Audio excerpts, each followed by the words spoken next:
Konrad, welcome to the podcast. It's such a thrill to have such a successful entrepreneur on the program, and you've got such an interesting life and story to tell.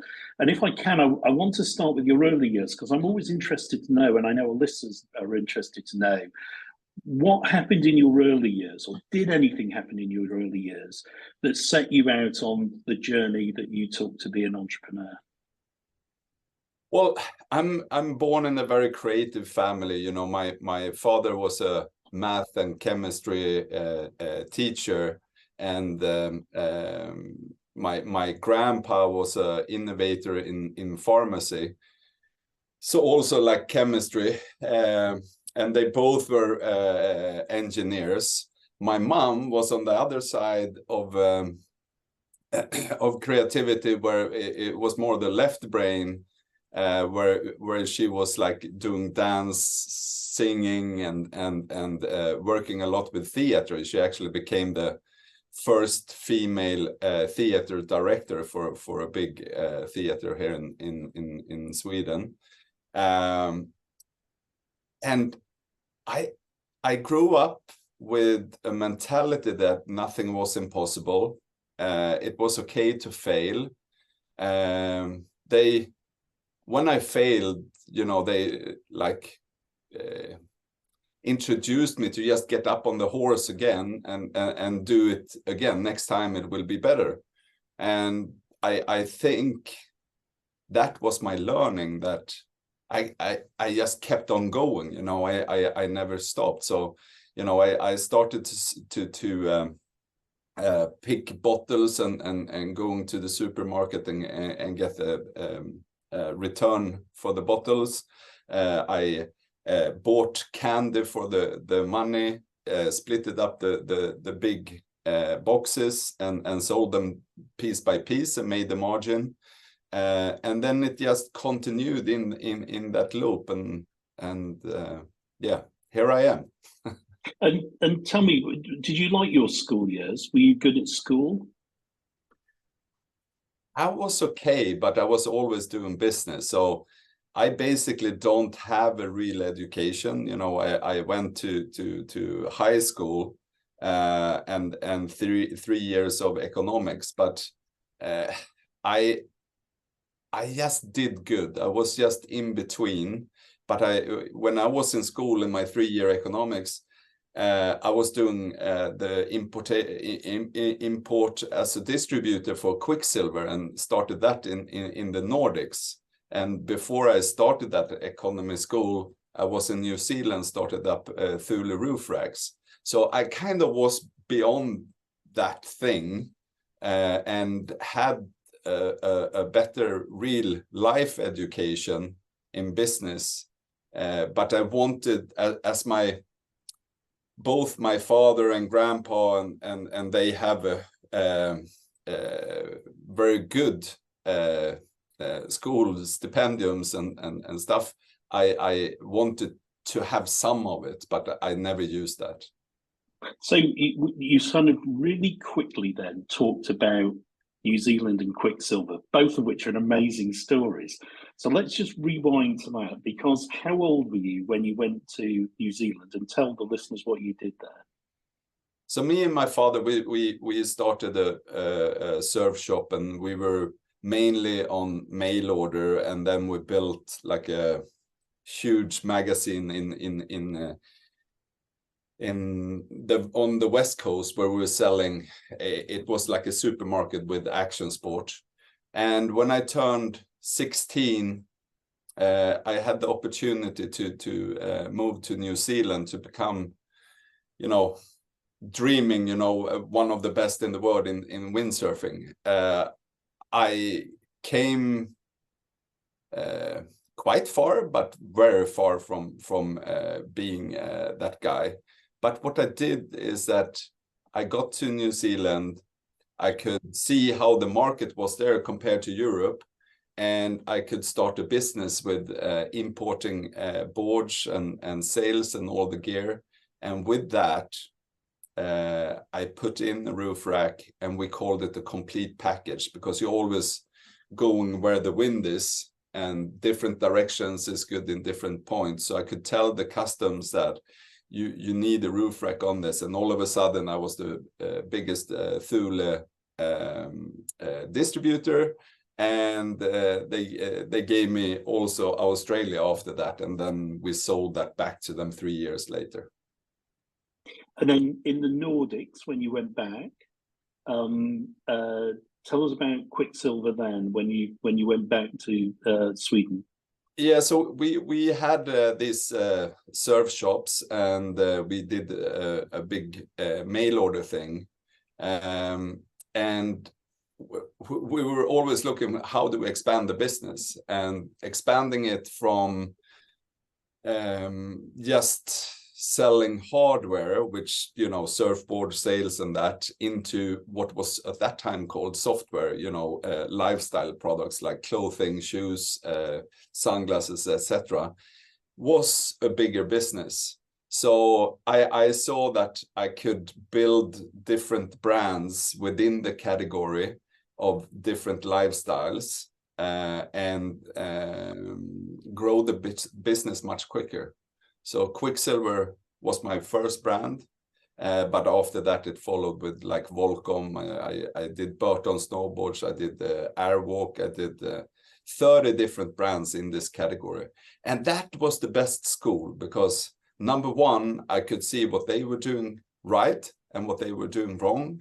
I could learn all the marketing strategies, like how do you build a brand, a global brand, and how do you create demand from the youth in this case, and how important it is with design and functionality and quality. You know, when I worked with Burton snowboards, I was just blown away on how much they put into A&R to make the best boards, and to make, R&D. I'm too much into music right now. So research and development and innovation, where they always, you know, they never stopped. They kept going, and that was an amazing school for me to see. And just so that our listeners can reflect on this, how old were you when you were doing that? So with the surf shop, you know, I started to really work with it with my dad when I was around 12. I moved to New Zealand when I was 16. I started Quicksilver and the distribution when I was 18, and it just kept going in different angles and grow bigger. And then that's just a phenomenal story. I mean, to be doing what you were doing, dealing with all of those brands, learning those businesses at that age, but then tell us about you joining the Swedish army, and the time you spent there and what you did, because that's another incredible story. Yeah, so, you know, I was very strong as I was doing a lot of windsurfing, and I didn't really want to do the army. So I tried to get out of it, and I was writing like different letters and saying, but I always been up for a challenge. And you know, of course you want to do certain things for your country, and Sweden has, at least at that time, that everybody has to go to the army and do education on 8 to 2 years, 8 months to 2 years. So I was handpicked for the Lapland Rangers, which is up north, and it's very close to the Russian border. That was a threat already at that time. And I tried to get out, but then I had the feeling like, you know, I should really do this.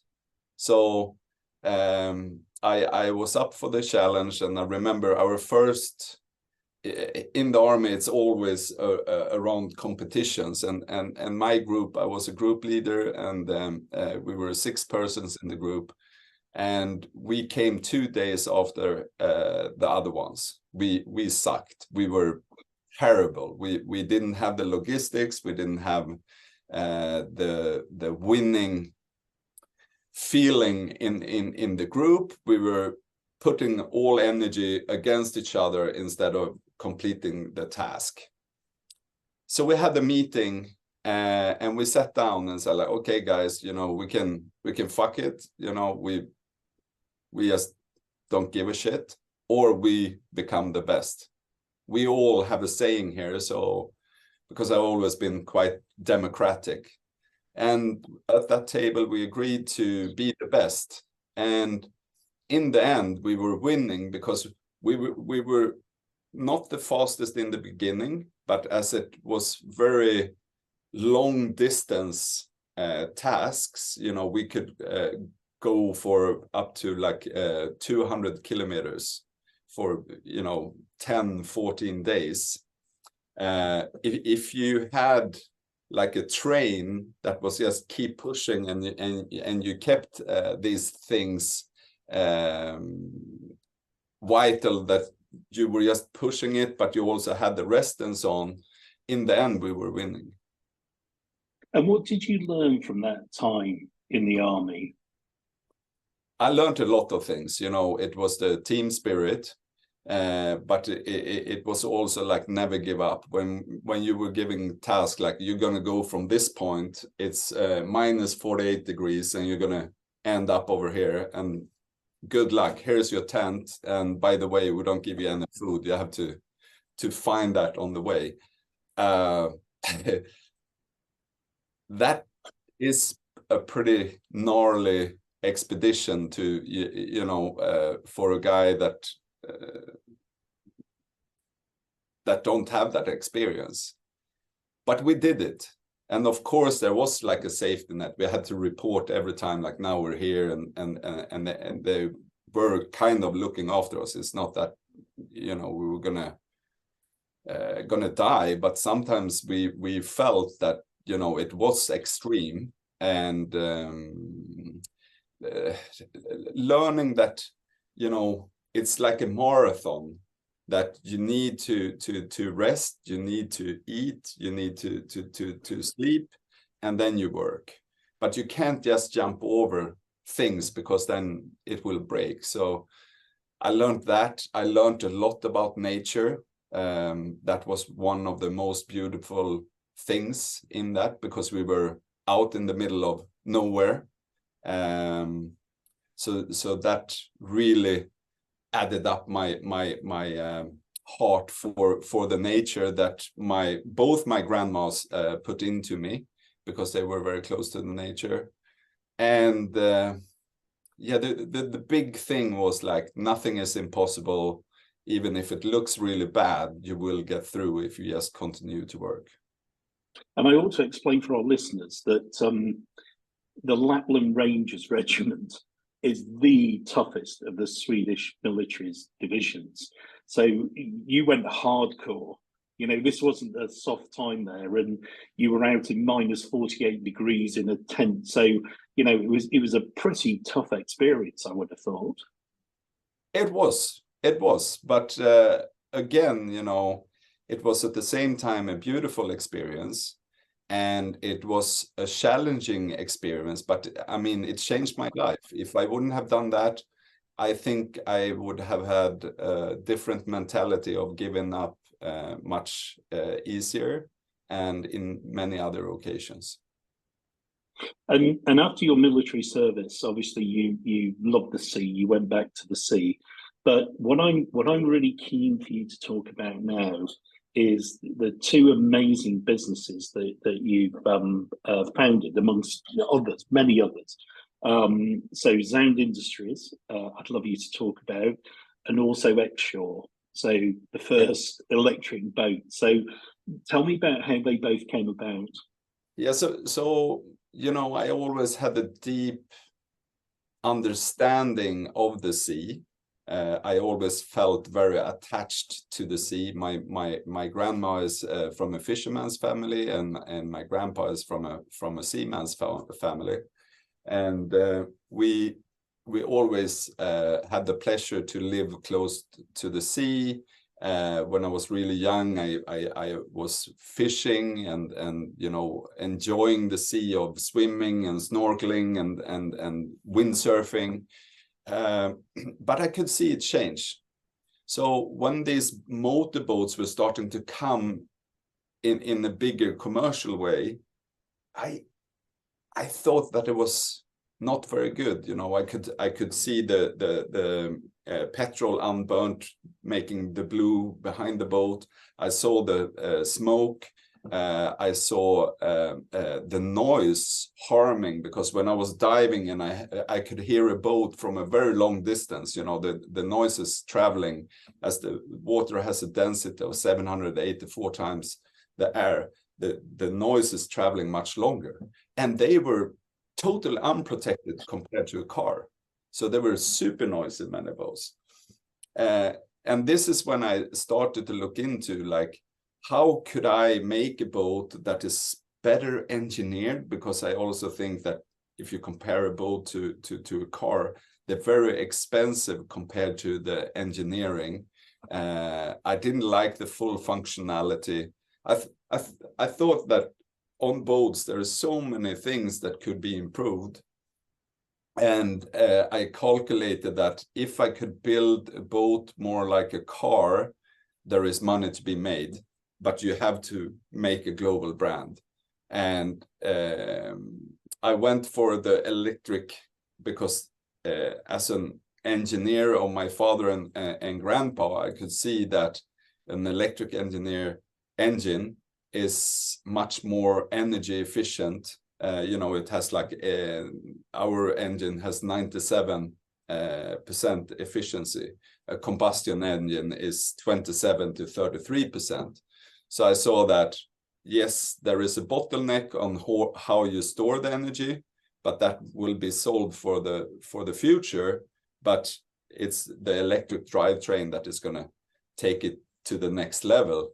And then, of course, everybody learned in school that water and electricity doesn't go together. So people called me stupid. And you know, just like 5-6 years ago, when I showed it, actually got slapped in the face by a woman that really wanted to make her mark that I was totally insane making electric boats.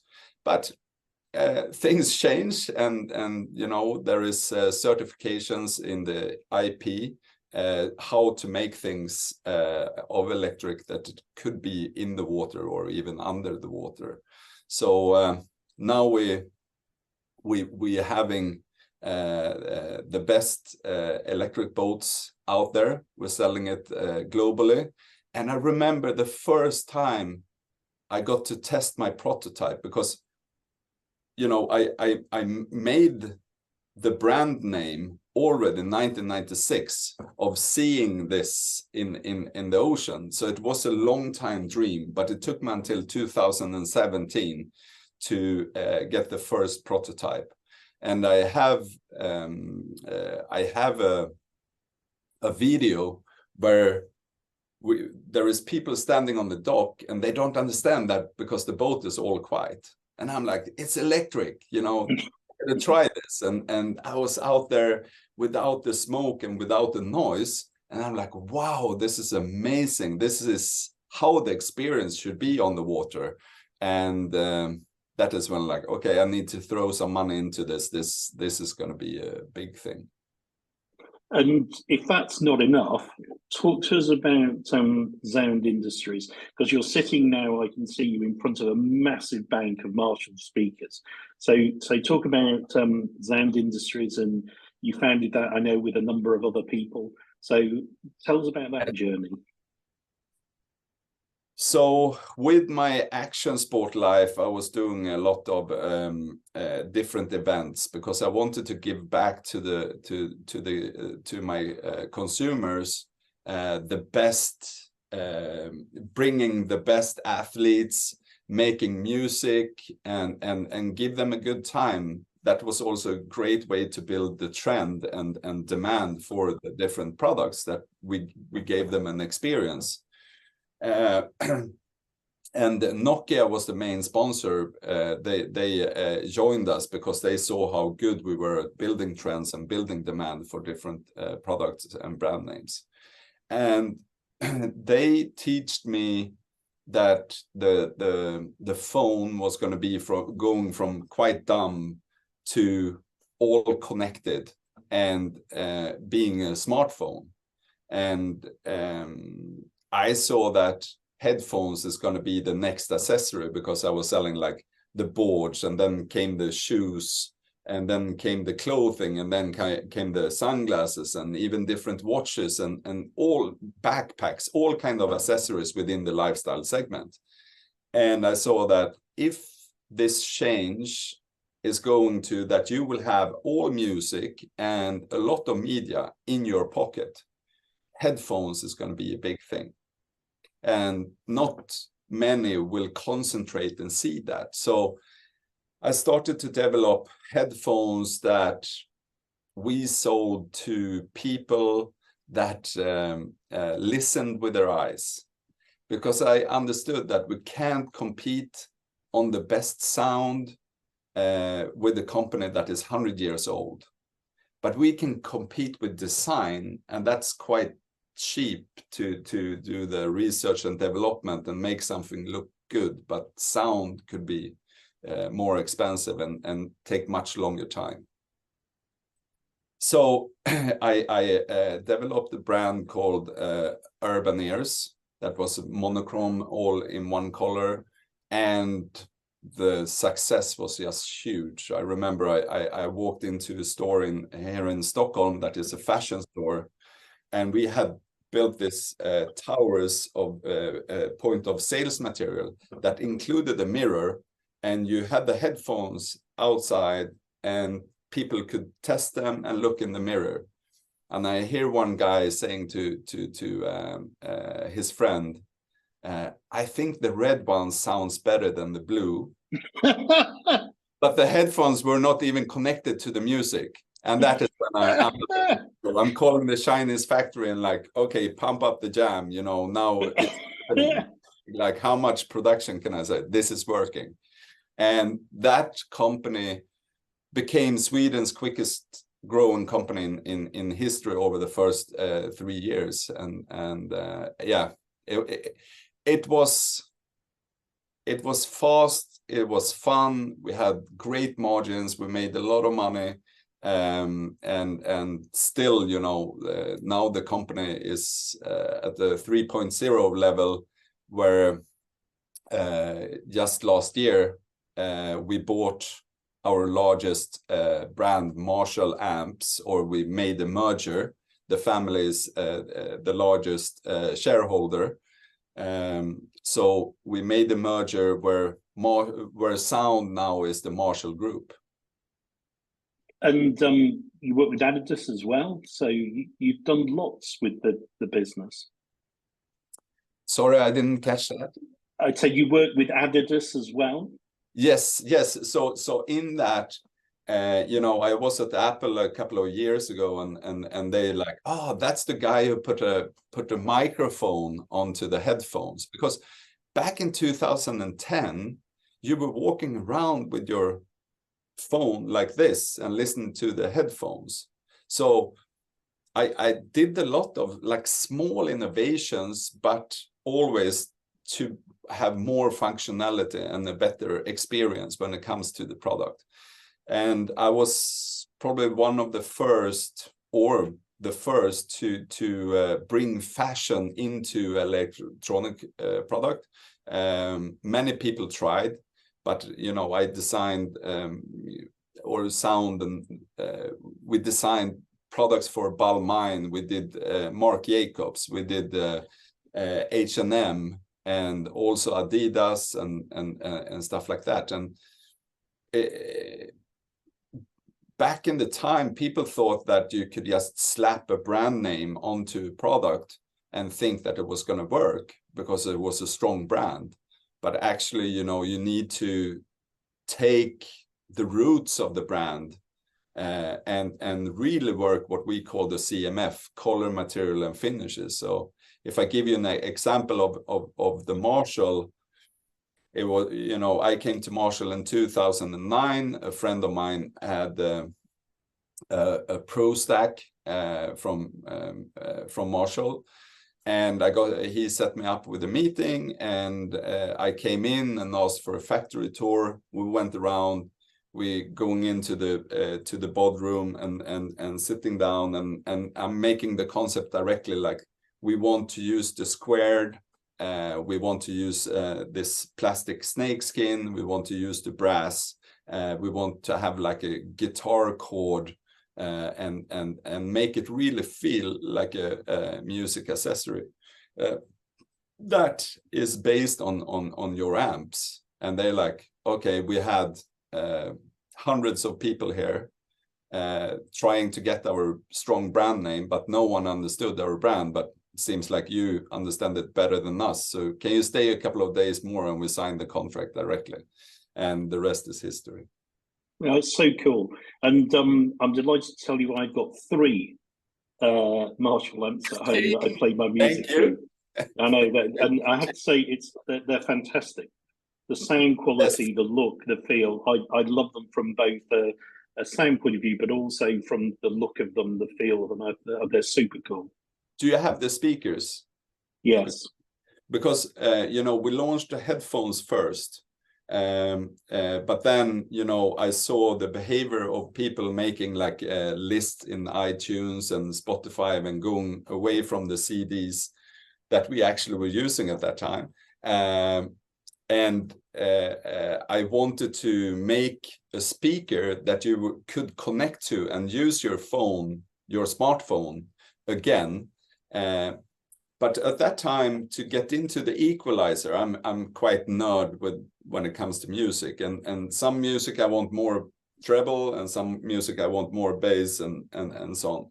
So it was like 8 pushes to get into the equalizer and fix it. And that's why I did the idea of having the treble and the bass direct, yeah, so you can listen. And so it was kind of for a super geek nerd, they were saying like, oh, that's stupid. But I'm like, no, it's not, because it's simplicity, and it gets you feel like a little DJ kind of expert on your own music that you love. Well, I'll tell you how cool it is that I'll go down to do some work, and I've got one of the speakers in a study where I do work at home. And more often than not, I'll go in and the speaker isn't there. And the reason it isn't there is that my 21-year-old daughter has taken it and put it in her car and listened to the music in the car. So your product is amazing. And you know the switch, where you switch it on? Yeah. We worked like a year just to find the right switch with the right touch and the light that goes on, you know, to really and you know, I am a sucker for good products, and this whole experience from the box and how you unpack it and how it feels, and that you can you know, recycle the box, that is not a lot of plastic and so on. So it's been a lot of thinking from A to Z with any product that I've done. And I mean, you've been phenomenally successful, but you've done things that haven't worked. And quite often people learn more from the things that haven't worked than things that work. So do you just want to share with our listeners perhaps some experiences and reflections you've had on the things that haven't worked for you as well? Well, my philosophy still is that, you know, there is a lot of nice Excel sheets, but you don't know until you try it. So it's more about, you know, the more different projects I do, the more luck I have. It was a Alpine star, Ingmar Stenmark, who said that. But it's true, you know, you get an experience and you can feel more and more. But the Excel sheets doesn't mean anything, because it's not going to go like that. You're going to have to change and so on. And I believe that, you know, if you experiment, you will find the magic, and then you have to be quick and pour gasoline onto that fire that you just found. But in my early days, when I was doing this distribution company, I went bankrupt. I actually lost everything. I had to go and live in my car for a while, together with my dog. So I learned so much from that time, but the biggest change was that this lifestyle section was a part of me. It was a part of my brand name, and I was in love with the business. And I took it too far before it went bankrupt. And after that, I got much more hardcore to business, like, you know, everything is for sale to the right price. I work with passion, but I don't work with love. And that was the biggest learning. And then, of course, you know, I found a product that was one size fits all, that had a big value in a small volume, that could be shipped easily all over. It was so many things why we did headphones, and the trend, I saw the trend was going to come, that we could surf the wave of iPhone and other smartphones. But yeah, sometimes you need to make the mistakes, and sometimes it's very hurtful. I mean, I lost everything to then rise again to make your knowledge into the next. And then, just to conclude, I want to touch on the amazing charitable work you're doing around the environment and wildlife, and your work with UNOPS. So talk to us a little now about your charitable work and what you're giving back.